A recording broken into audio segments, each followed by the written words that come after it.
Well, on January the 7th, we have an Occupy the Hood in Oakland neighborhood here. Gathering from the community. And we're going to talk to communities about some issues and things going on and how they feel about it. Do y'all have anything that y'all think we could do better as a black community or as a community in whole, or in the whole that we could do better or that we haven't done? I think we can do more like activities for children and stuff because they're more bored and they get into dangerous stuff. Yeah, That's good. Yeah, that's right. Because we need to stay in contact with our youth. Our youth getting away from us, and we realize that I got kids, and we see these things happening. What you have to say?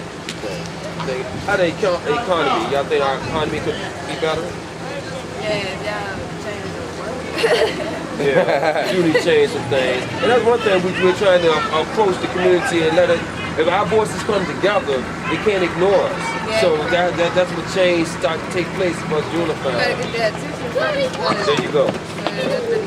There you go. You can't go like, yeah, you gotta do all this and all that. They ain't gonna listen to you. and that's where our job is. That's where it's coming in at right now. How we trying to get the the hood attention. They gotta find something to relate to them because people, if they ain't relate to it, they ain't gonna do it at all. Yeah. So like we talk about mass incarceration and how we have these signs around here. You want something. Yeah.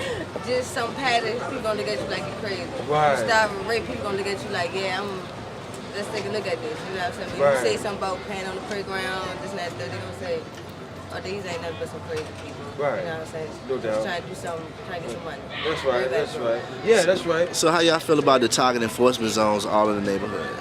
Do y'all feel like that's entrapment? The target enforcement zone is in our neighborhoods all over. Signs everywhere. Yeah. Needed? Not needed? I mean, I don't even know. Right. I don't even pay attention to it. Yeah. See what it does, it gives the police the right to search you at any time without probable cause. Oh no, what's the rights for there?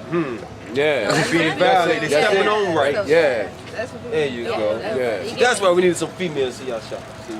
That's right. That's right. And make sure y'all come back January 7th at Old Grove Park. We having the Occupy the Hood GA. You can bring the kids out, activities like y'all said. Bring some food.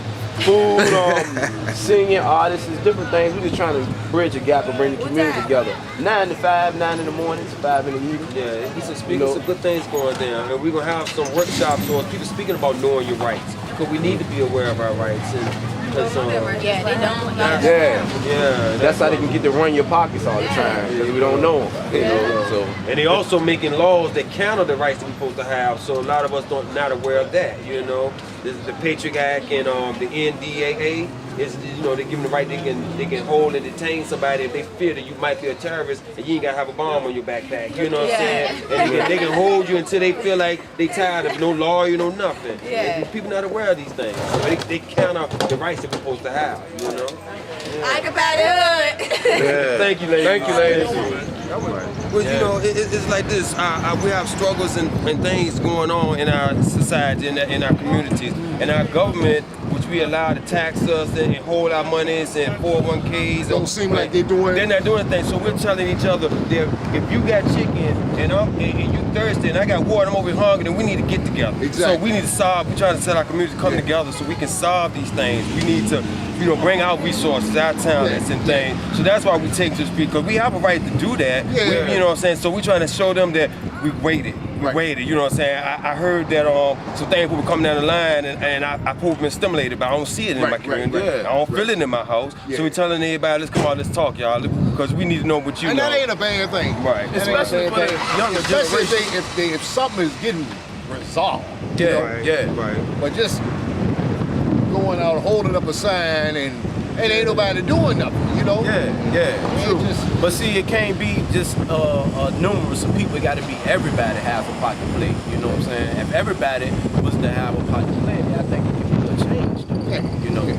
So that's the beginning to work. Especially. Wait a minute. Let me ask you this question here. And I'm 54 years old. Yes, sir. When did a Tea Party pop up? Right. Yep. Make you wonder. Yeah. And then I have to go, and I'm not racist at all. Right. My wife is white as white. But I never saw nothing about a Tea Party. A black man became president. Yeah. There was That's no true. Tea Party with Bush, That's true. Reagan. Right. Never heard about a Tea Yeah, Party. The only Tea Party I heard about when I was in school Was the Boston. racially motivated also. Yeah. I really believe that. Especially- I don't want to believe it like that. Right. Even right. if it may be a whole lot of black folks in the Tea Party. But I it's built still off that. believe that it's racially motivated for real. Yeah. You know, Yeah. And it never has went away. Right. It really did gain some type of And respect. it probably will because they never have go some away influence. Yeah. until Yep. when the aliens come back, just like 9/11. Just 9/11, for some reason, man, it was so much love. so much love. Why take tragedy for love? Yeah, it was so much love after 9/11, and the whites pulling with the blacks, and the blacks pulling with the whites. It was love. Right. It was on a scale, and it went up like this here. And then all of a sudden, Tainted. back to the normal. Yeah. Back down to normal again, you know, and that's the weirdest thing in the world. How tragic stuff have to happen in order for people to get along. That's true. You That's know, true. All of us are humans. Yes. Have the same basic I've needs. never seen color a day in my life. Exactly. Until they put it Never. until they put it in there, until it made. So when the aliens come down, Yeah. everybody gonna want to be a friend because Exactly. Right. these folks coming to take over our place. Right. Right. You know, Right. I truly believe it. And Okay. it's bad it have to happen like that, but I believe it's going to happen. On the 7th that we doing for Occupy the Hood, that we hoping that everybody come out, like especially like yourself. You know, it's gonna be at Oak Grove on the 7th. So you know, we'll love for you to come out and other people. You know, we just want the whole community to come out, man, and be a part of this and what we got going on. See, the younger generation today is nothing like when. I mean, I grew up right there on Denwood Avenue. Yeah. All right, Doc. And you know, I have to blame the parents. Real for real. You know? And the laws, because then you can't even smack a kid. Yeah. My mom used to grab the pump and throw the pump at me. That's right. She could have went to jail if she did that today, That's you know. right. Yeah. So I have to blame the mamas and the dads because kids ain't being brought up and not being attended to like when I was growing up, you know. And it's sad for real because you got kids now that have that mentality is that they just don't care. Yeah. Don't care whether they die or they live. That's a sad thing. Yeah. Because I used to think like that. At one time, I strung out for 22 years on drugs. And one day I said, enough is enough. I'm getting old. What I want to do down the road? That's right. So the best thing to do is stop this and start living in the day. Yes, sir. Trying to make ends meet, you know. But you know, this politics, you know, I just 2008 was the first time I ever registered to vote in my life. Hard because black man, you know. But I like what he was saying, you know, and it's just weird how it is now, you know, with young folks. It's hard to talk to young folks. Even my daughter's 20 years old. She just got she had a federal case on her. She was living with me at one time. And I thought that I would be like a mentor because I've never been in jail a day in my life, you know? And I try to tell her, you know, it's a whole lot of things you may want to do, but wait until you get of age to do it because you got all this here time, you know? So, some people have to learn the hard way. I had to learn the hard way. I got stabbed 22 times in the dope game. I've been shot twice. That's my brother right there in the gold over there. But I've been shot twice. I've been left for dead. And I know it's a better way to live. And that's why the kids, especially the younger generation, listen to your story because you've been through it. Yeah. And that's a lot. But you know what? I had an old man used to tell me the same story, right? But you know what I told him? That ain't right. That's And deep. young folks, when I try to That's share deep. with them today, That's deep. that happened to you. That ain't gonna happen to me. Right. But it can happen to you. Yeah. Right. And you gotta look at it that way. It can happen, you know, and for real, I really cherish life today because life is just like that. Right. It's short. That's right. It's really That's short. right. So I tell anybody, whatever you gonna do, you don't have nothing but now. That's right. Yeah, That's all. That's right. Yeah. You ain't got nothing but now. You know, tomorrow ain't promised. It ain't. We just got right here where we are. It ain't. You know, we move on through life. You know, we're not floating.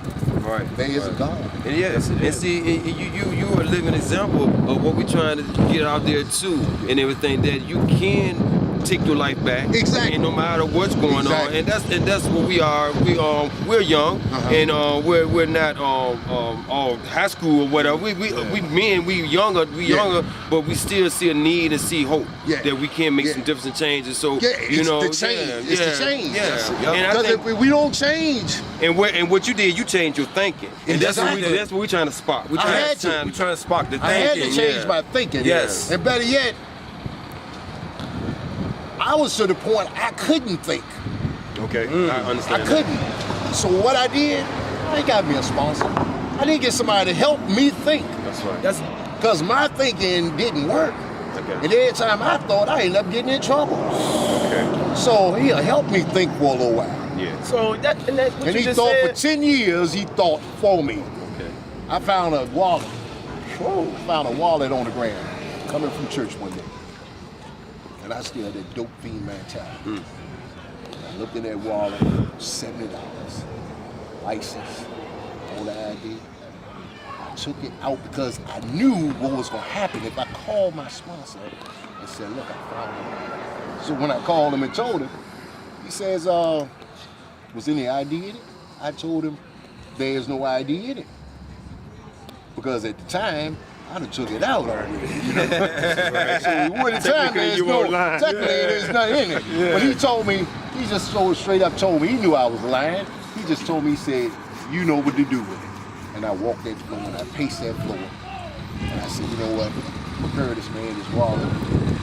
Whatever happened, happened. Now my uncle told me, he said, you are to reward yourself.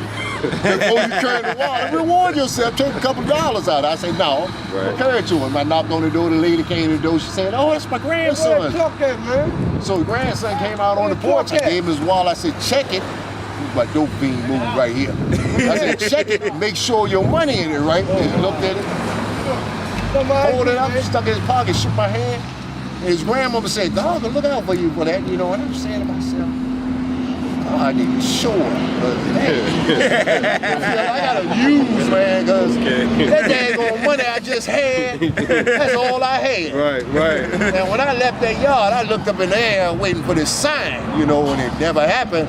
But when I got home, the following day, I felt so damn good. There you go. Nice. Because I had did something showing a positive. I wouldn't have done it back in the day. I'd have pocketed that money. Throw the wallet there to swivel, you know. Yeah. So, you know. I like that. Sometimes we have to step out ourselves. Yeah. And do something totally different. Because when we step out ourselves, we in the spirit.